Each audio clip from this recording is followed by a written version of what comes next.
Allahumma arhamna bil Qur'an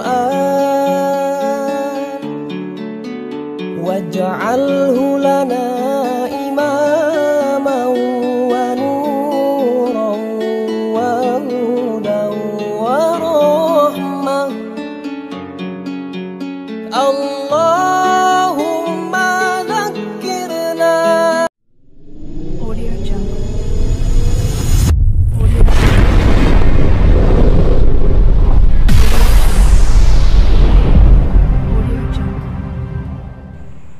Assalamualaikum warahmatullahi wabarakatuh.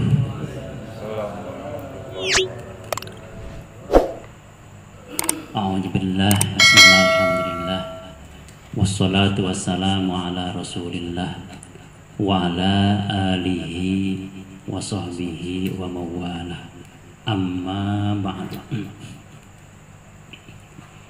Bismillahirrahmanirrahim. Warka'u ma'arraki'in, atau di ayat lain kalimatnya hampir mirip.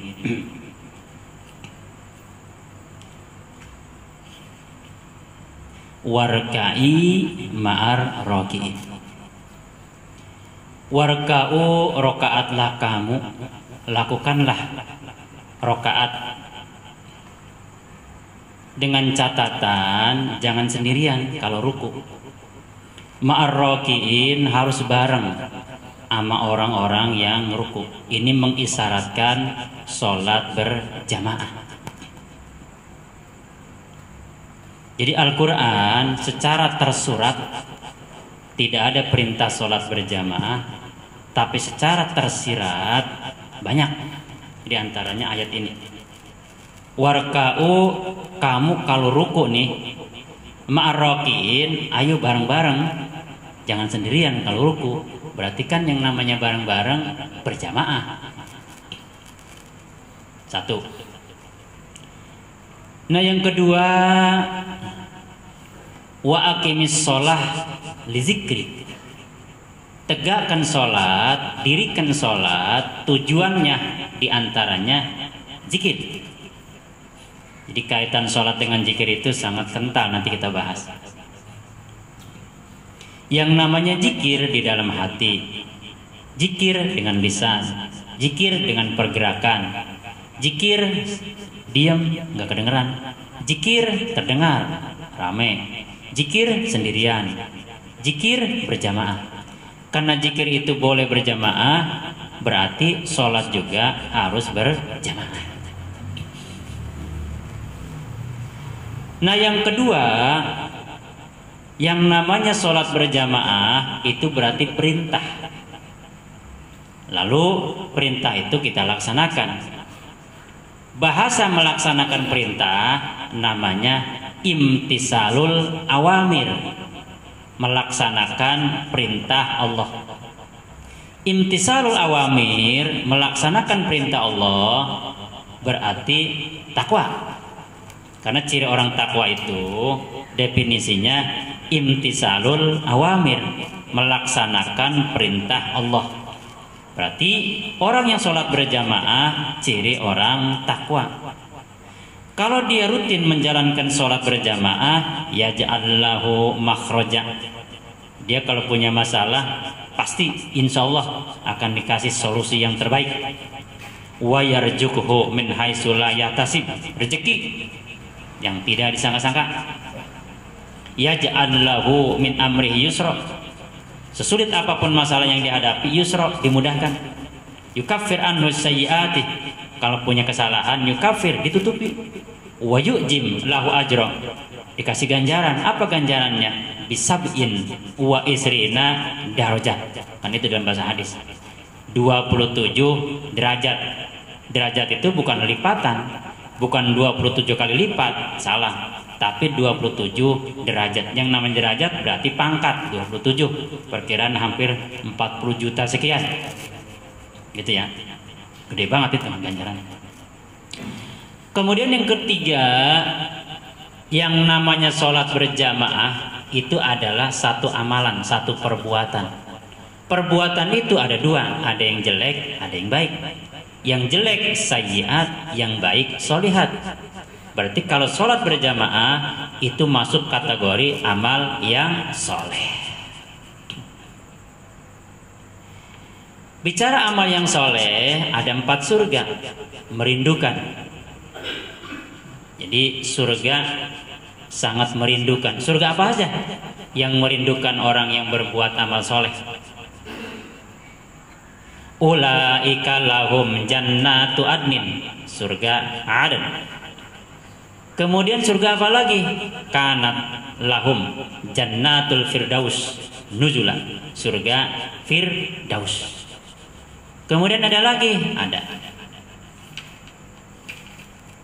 lahum jannatun naim, surga naim. Kemudian ada lagi, ada surga yang paling elit VIP, falahum jannatul ma'wa, surga al ma'wa. Kemudian nanti di hadapan Allah, seseorang ketika menghadap Allah, digiring semuanya ke padang mahsyar, wa uridu ala rabbika soffat, akan berbaris. Berbaris ini kan simbol dari sholat berjamaah. Pola sholat berjamaah pertama diterapkan di alam semesta. Jadi alam semesta ini ada matahari, ada bulan, ada bintang, ada bumi dan sebagainya. Itu polanya sholat berjamaah. Wasyamsi waduhaha, demi matahari, wal qamari, demi bulan. Ngapain itu bulan? Ida talaha, apabila ngikut matahari. Yang namanya ngikut makmum, yang namanya diikuti imam. Berarti matahari itu adalah imam, bulan, bumi, termasuk planet lain itu adalah makmum. Yang namanya makmum tidak boleh mendahului imam. Innama ju'ilal imam, begitu hadisnya. Orang dijadikan imam itu liyutamma, untuk diikuti. Imam takbir, makmum takbir. Imam ruku, makmum ruku, dan seterusnya. Kalau ada makmum ngikutin imam ngeduluin, berarti sholat berjamaahnya itu gagal, batal sholat berjamaahnya ya. Dengan adanya matahari jadi imam, dengan adanya bulan mengikuti matahari, lasyamsu yang bagilaha antudrikal qamar, tidak mungkin si bulan itu ngeduluin matahari, karena yang namanya makmumah nggak mungkin ngeduluin imam. Walal lailu sabiqun dan sebagainya. Dengan adanya pola sholat berjamaah diterapkan dalam keseimbangan alam semesta ini, adanya siang dan malam. Coba kalau bulan sama bumi merugul, itu ngeduluin matahari, kacau. Ija samsu kuwirat wa ijan nujumu kadarat, hancur udah. Ija zulzilatil ardu zilzala, bisa goncang bumi ini. Jadi kalau misalkan ada makmum udah ngeduluin imam, maka sholat berjamaahnya pasti akan goncang, yang ada kiamat. Maksudnya sholatnya tidak sah secara berjamaah. Kemudian yang kedua, pola sholat berjamaah itu diterapkan dalam kehidupan rumah tangga. Kita tahu ar-rijal, suami, qawwamuna, diikutin sama siapa? Alan nisa, oleh istri. Istri ngikut, berarti makmum. Suami diikutin, berarti imam. Kenapa kok suami jadi imam? Bima faddalallahu ba'dahum ala ba', karena suami punya keunggulan. Yang kedua, wa bima anfaqu min amwalihim, yang wajib mencari nafkah, mencari harta adalah si imam, berarti suami. Makanya suami jangan pernah mau disuruh-suruh sama istri. Kita itu imam loh, istri itu adalah makmum. Itu jemuran angkat, nanti dulu. Kecuali memang kita dalam kondisi memahami. Beda, saya sama suka yang ngepel segala macam gitu, Pak. Intinya jangan disuruh-suruh, hidang sendiri dah ya. Nah itu kalau dibahas mungkin terlalu banyak. Kemudian yang ketiga, pola sholat berjamaah diterapkan dalam kehidupan sistem pemerintahan politik. Atiullah, taat kepada Allah. Atiur Rasul, taat kepada Rasul. Ingat, bukan hanya kepada Rasul. Wa ulil amri minkum, pemimpin dari mulai RT sampai presiden. Makanya sama RT jangan nyuruh-nyuruh benar. Lah pemimpin kita itu. Itu pengseduhan kopi lah kata RT, gua ulil amri minkum, pemimpin, gua imam, begitu tegas ya. Lah RT nyuruh RT lah, jangan. Kita itu makmum, kamu tuh rakyat makmum, nih saya imam, begitu. Tuh. Tapi dengan catatan, kalau memang si pemimpinnya itu taat kepada Allah sesuai dengan hukum Allah, wa atiur Rasul sesuai dengan yang Rasul perintahkan, baru kita taati. Kalau bertentangan, tidak boleh. Haram hukumnya mengikuti pemimpin kalau pemimpin itu tidak sesuai dengan hukum Allah dan tidak pernah Rasulullah mencontohkan. Ini mungkin kalau dibahas terlalu banyak. Ambil contoh, misalnya kita mengkritik seorang pemimpin, boleh. Dalam hadis Ibnu Umar, dalam kacamata hadis kalau menggunakan Ibnu itu berarti anak. Umar itu berarti anak Sayyidina Umar. Siapa namanya? Abdullah. Cuma hadis biasanya tidak daan Abdullah, enggak begitu. Yang ada itu an Ibnu Umar, dari Ibnu Umar. Kenapa menggunakan Ibnu tidak Abdullah? Nanti kita bahas dalam kajian ilmu hadis. Nah, nanti sekali-kalilah kita mengkaji ilmu hadis. Nah, nanti kita akan bahas ilmu hadis arba'in dulu ya, yang 40, ntar Riyadus Shalihin, ntar Bulughul Maram, ntar juga Dalilul Falihin, sarah dari Riyadus Shalihin. Kemudian nanti kita Bukhari, Muslim, sebagainya lah. Nanti kita memang malam minggu ini saya belum pernah ngebahas masalah hadis. Nanti kita tambah-tambah dikit, ada hadisnya gitu. Yang kita akan bahas. Nah, anna Rasulullah sallallahu alaihi wasallam salatan. Ketika Rasul salat, faqara'a biha. Rasul baca surah. Falta bisa minha. Rasul itu bacanya agak sedikit, maaf ya, ini bukan Rasul purba, ini maksudnya Allah sudah memprogram nih, kalau lo lupa nih contohnya begini. Rupanya Rasul baca surah itu agak lupa gitu ya.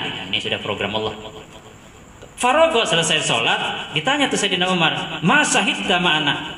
Hai Umar, tadi kau sholat berjamaah dengan aku ya? Bala, betul ya Rasulullah.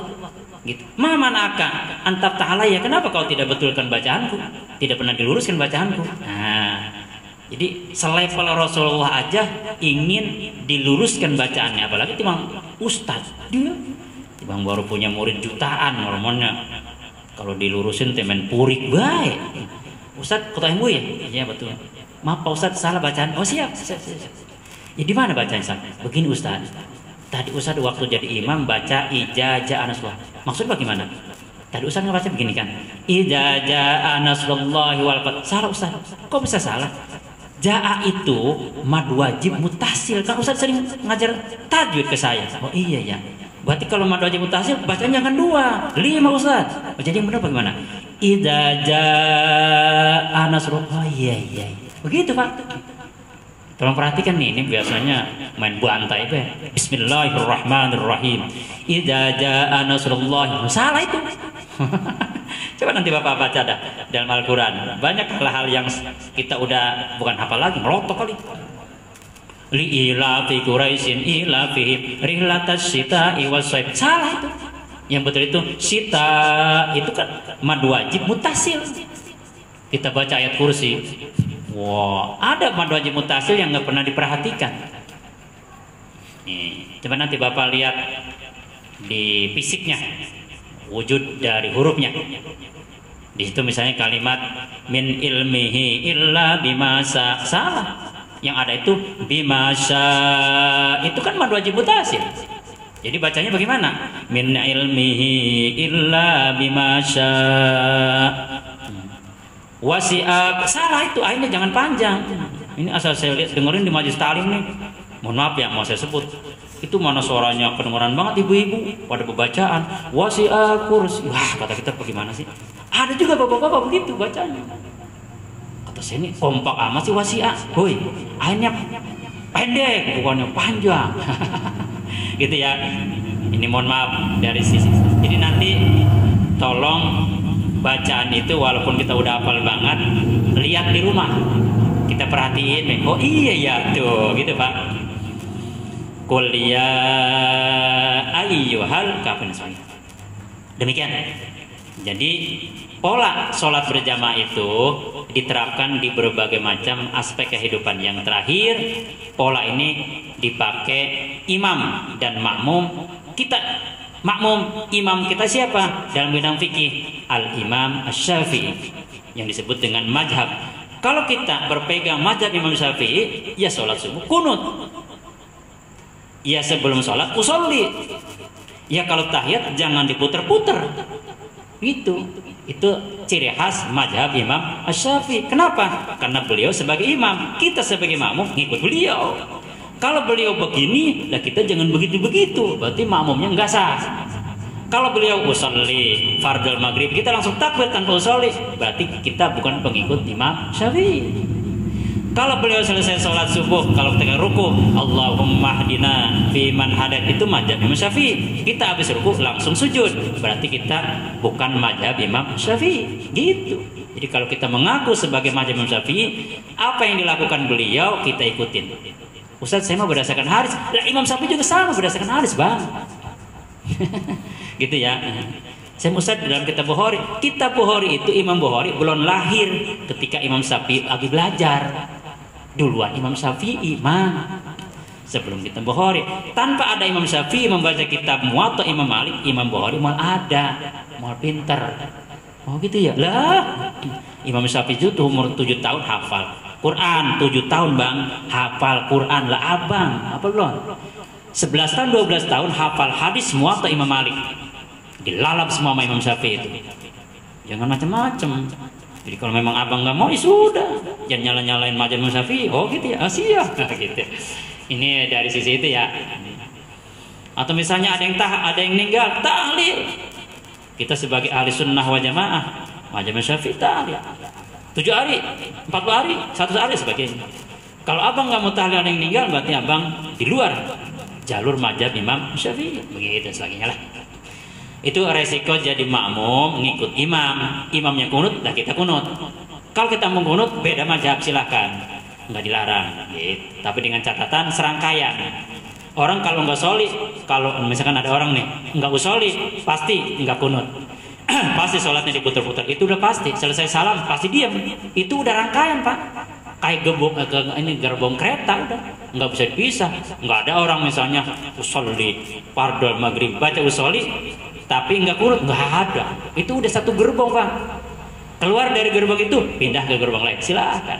Karena kita ada di gerbong Imam Syafi'i, ya kita lakukan sesuai yang ada dalam mazhab Imam Asy-Syafi'i. Itulah pola sholat berjamaah. Wallahu a'lam bishawab. Demikian.